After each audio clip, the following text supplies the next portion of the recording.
이 일대 같은 경우에는 주거에 대한 수요가 일반적으로는 우리가 분산은 되지만 여기 같은 경우에는 새벽 상권이라는 지역적인 특성이 있기 때문에 주거에 대한 수요 자체가 주변 지역으로 집중될 수밖에 없어요.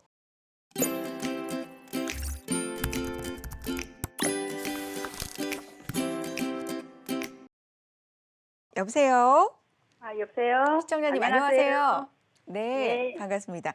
그래요. 이걸 동아 약수아이츠를 그대로 보유해 볼까 아니면 단지 내로 갈아탈까 지금 고민 중이신 거죠? 예. 그래요.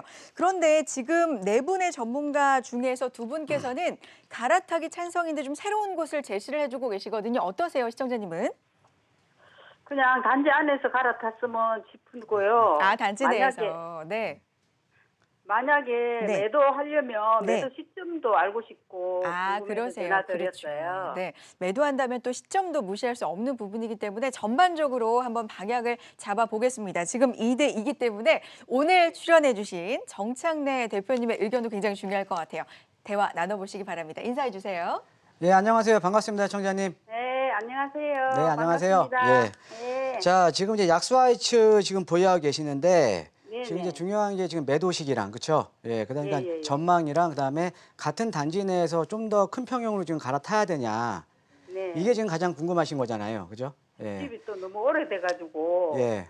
고민이 많아요. 예, 알겠습니다. 제가 한번 입지적인 여건 좀 살펴드리고요. 예, 답변 예, 이어가도록 예. 하겠습니다. 예. 네. 자, 지금 우리 시청자님께서 보유하고 있는 이 약수아이츠 약 한 2,000세대 정도 되는 이제 이 중형당지급 이제 아파트죠. 그다음에 인근에 보면은 바로 이쪽에 이제 남산타운이 있고요. 그죠? 예. 예. 그다음에 인근에 이제 이 약수아이츠 같은 경우에는 이 약수역, 청구역, 인근 지역에 다 더블 역세권이에요. 그죠? 예. 네. 지금 약수역도 지금 3호선, 6호선 더블 역세권, 그다음에 청구역도 5호선, 6호선 더블 역세권, 그다음에 신당역 일대도 2호선, 6호선 더블 역세권이고, 그다음에 인근에 보면 여기 지금 이제 동대문 시장이 인접을 해 있죠. 예, 동대문 시장이.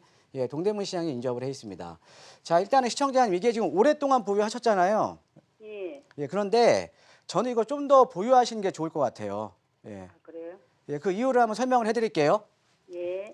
자, 보면요. 먼저 한번 설명을 좀 간단하게 이제 좀 해드리면, 자, 네. 시청자, 자, 우리가 이제 주거에 대한, 그러니까 주거 수요가 많은 지역이 가격이 많이 오르겠죠?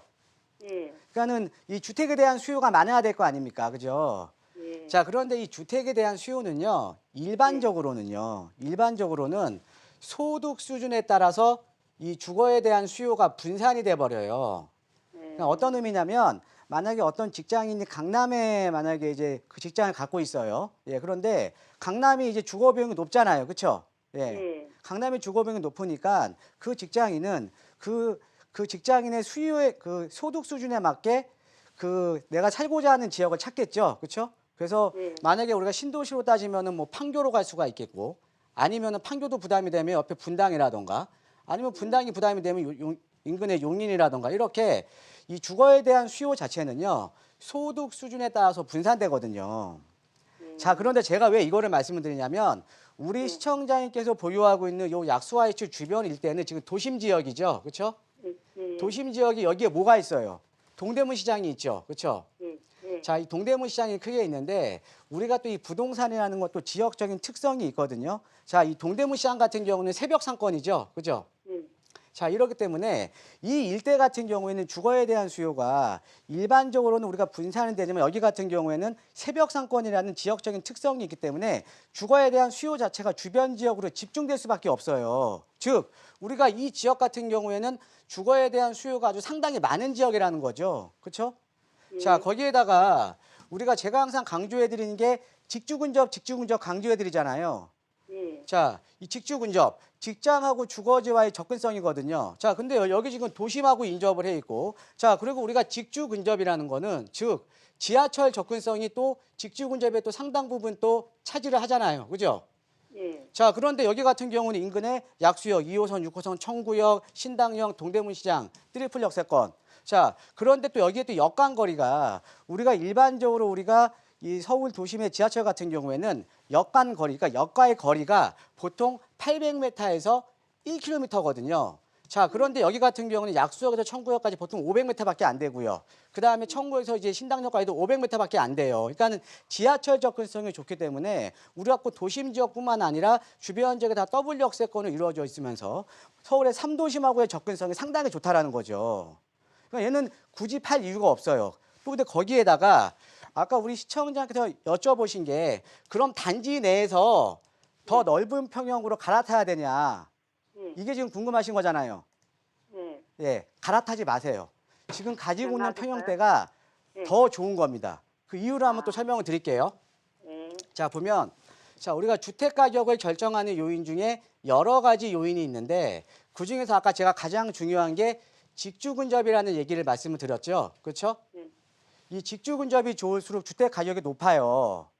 그러니까 직장하고 주거지의 접근성이 좋을수록 주거에 대한 선호도가 높기 때문에 상대적으로 주택 가격이 높게 나옵니다. 자, 그런데 이 직주 근접에 대한 민감도를 보면요. 우리가 소득 수준에 따라서 민감도가 틀려요.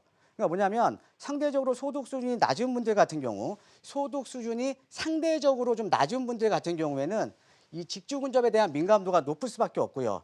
반대로 상대적인 소득 수준이 높은 계층들은 직주 근접보다는 주변 지역의 학군이라던가 상권 이런 인문적인 환경이라던가 아니면 주변 지역의 주거에 대한 쾌적성 이런 주거에 대한 질을 더 많이 따지거든요.